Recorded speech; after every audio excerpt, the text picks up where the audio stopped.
नमस्कार दोस्तों, मैं प्रकाश कुमार सैनी। मैं आज आपको समझा रहा हूँ सोलर वाटर हीटर किस तरीके से काम करता है, इसके अंदर कौन कौन से पार्ट्स होते हैं, उन पार्ट्स का क्या क्या काम होता है।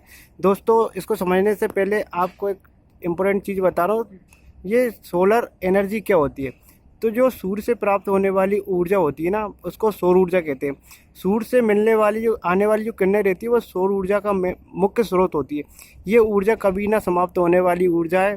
इसके द्वारा हम बहुत सारी चीज़ें करते हैं, जैसे लाइट बनाने के लिए, पानी को गर्म करने के लिए, डिस्टिल वाटर बनाने के लिए, खाना बनाने के लिए। यानी आजकल सोलर एनर्जी के द्वारा हम ऑटोमोबाइल इंडस्ट्री में बहुत सारी गाड़ियाँ बन रही है, सोलर एनर्जी से बन रही है। तो यानी सौर ऊर्जा का बहुत सारे जगह काम किया जाता है। तो आज आपको बता रहा हूँ सोलर वाटर हीटर किस तरीके से काम करता है। दोस्तों, उसके अंदर कौन कौन से पार्ट्स रहते हैं, उनका क्या काम होता है, तो मैं उसके बारे में आपको जानकारी देता हूँ।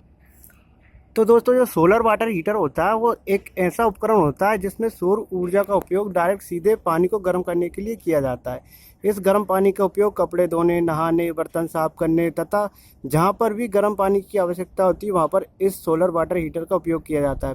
घरों को गर्म करने के लिए भी सोलर वाटर हीटर का उपयोग किया जाता है। तो इसके अंदर कौन कौन से इंपॉर्टेंट पार्ट्स होते हैं सोलर वाटर हीटर के अंदर, उसके बारे में आपको पूरी जानकारी दूँ। सबसे पहले ये टैंक होता है दोस्तों। ये हमारे पास एक सेटअप लग रहा है solar Sudarshan solar water heater का।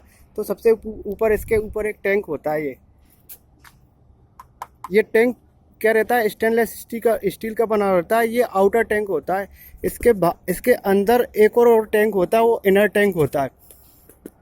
इसको जब खोलेंगे, इसके अंदर एक इनर टैंक होता है। मैं इसका एक और मॉडल रखा है, उसके बारे में बताता हूँ आपको।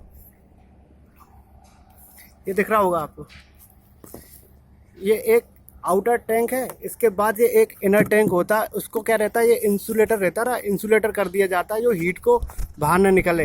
ये इंसुलेटर लगा दिया जाता है। ये एक आउटर टैंक होता है, ठीक है ना। ये एक इनर टैंक होता है। तो आउटर टैंक स्टेनलेस स्टील का बना दिया जाता है और इनर टैंक भी स्टेनलेस स्टील का बना दिया जाता है। इसके बीच में देखो, आपको दिख रहा होगा, ये एक इंसुलेटर लगा दिया जाता है, ठीक है ना। तो दो टैंक होते हैं, एक इनर टैंक होता है, एक आउटर टैंक होता है, ठीक है। अब इसके बाद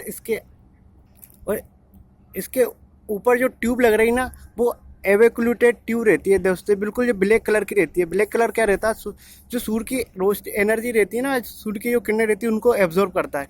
तो ये ट्यूब रहती है। ट्यूब का मैं आपको एक कट सेक्शन बताता हूँ किस तरीके से रहती है। तो ये एक ट्यूब है हमारे पास,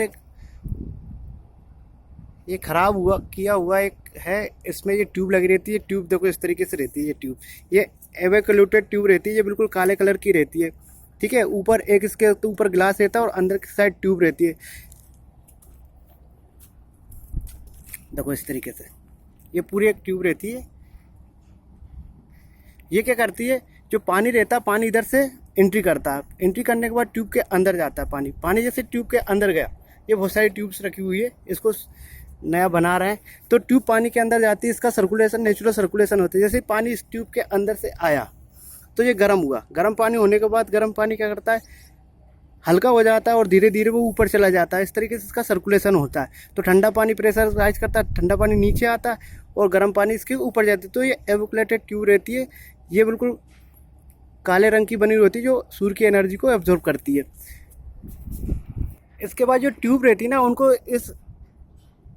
ये ब्रैकेट रहता है दोस्तों। ये ब्रैकेट रहता है, ये ट्यूब के ऊपर लगा रहता है। ये यहाँ पर ये ब्रैकेट ट्यूब रहता है। ये इन ब्रैकेट ट्यूब बोलते हैं इसको। इसके बाद ये ट्यूब नीचे आता है, वो एंड ब्रैकेट ट्यूब रहता है। ये वाली, ठीक है। इन ब्रैकेट ट्यूब रहती है, इन ब्रैकेट रहता है और ऊपर रहता है, ये ऊपर वाला इन ब्रैकेट रहता है और नीचे वाला एंड ब्रैकेट रहता है,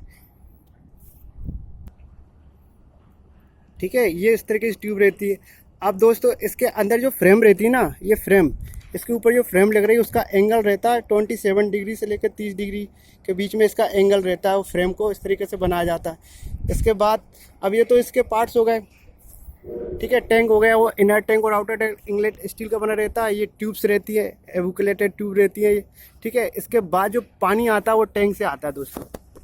ये पानी टैंक से आता है। टैंक से आने के बाद पानी की लाइन क्या रहती है, जो टैंक से पानी आता है वो इधर आता है। ये इनलेट रहता है इसका पानी का इनलेट इस तरीके से रहता है। इधर से एंट्री करने के बाद पानी धीरे धीरे धीरे धीरे इन ट्यूब से होता हुआ ट्यूब्स के अंदर भरा जाता है। भराने के बाद पानी जो सोलर एनर्जी, सोलर की जो रेडिएशन आती है इसके ऊपर आती है, ये पानी को गर्म कर रही है। पानी का क्या रहता है, नेचुरल गर्म सर्कुलेशन रहता है, पानी गर्म होता है, हल्का होता है, धीरे धीरे ये टैंक के अंदर एंट्री कर लेता है। जैसे टैंक के अंदर एंट्री कर लेता है, वो वाला पानी को टैंक के अंदर एंट्री किया उस पानी ने, और ये पानी हमेशा ऊपर की साइड से फिर इजेक्ट होता है, बाहर निकलता है। तो यहाँ पर हमने एक नल लगा रखा, कितना पानी गर्म हो रहा है, तो यानी बहुत गर्म पानी है। तो इसका जो पानी रहता है उसका टेम्परेचर रहता है 65 डिग्री से लेके 80 डिग्री के बीच में।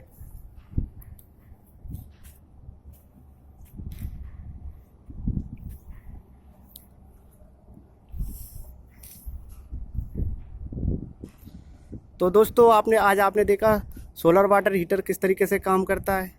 ये वीडियो आपको अच्छा लगे तो लाइक करना, शेयर करना, मेरे चैनल को सब्सक्राइब करना। मैं Prakash Kumar Saini, JP university Guna, Madhya Pradesh. Thank you.